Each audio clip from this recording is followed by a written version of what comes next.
If you want to open apps in split screen view on POCO X8 Pro or Pro Max, first of all, we're going to open the first app that we want to use in this split view.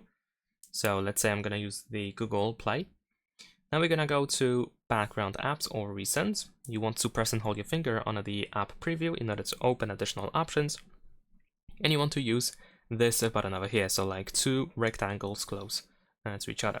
So after selecting the first app, once you open the app in the split view, then of course we can just choose another app. So we can just go to the home screen, for example, or the app drawer, and you can choose an app from here. So let's say I'm going to choose Facebook, and there we go. Now we have two apps opened at the same time. You can tap on the three dots that we have at the top of each of these apps.